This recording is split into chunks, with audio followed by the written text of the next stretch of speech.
How to replace an igniter on a pellet grill. If you're watching this video, you're probably dealing with an igniter that's burnt out. But before you go and buy the original metal tube ignition rod, let's check out the results from this test. So we did a little test to see how much faster an igniter made out of silicon nitride would be compared to your standard metal tube ignition rod. Heatfounder sells all kinds of igniters for all different brands of pellet grills. I know for a fact that they sell them for Traeger and Pit Boss. You have a Pit Boss and purchase an igniter right there. And these igniters also fit in any Louisiana grills too. I also know that some of the newer Pit Boss models currently have a Heatfounder igniter in them. We made sure that the fire pot was clean and there was nothing in it from the start. We started each test on smoke, and at the same time we hit a stopwatch so we could get an accurate time when we started to see some flames. The original ignition rod, it took around 5 minutes before we started to see some fire. But man, did I have to deal with a ton of white smoke during that startup procedure. After it was all lit up, we went immediately into the shutdown mode.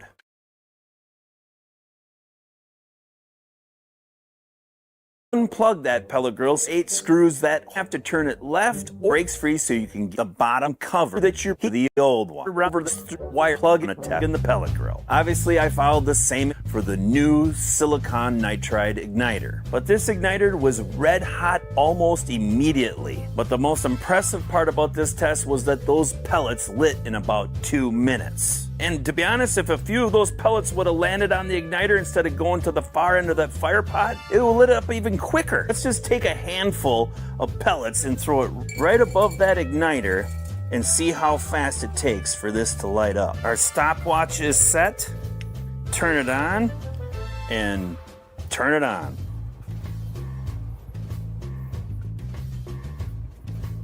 I can already smell it starting to smoke.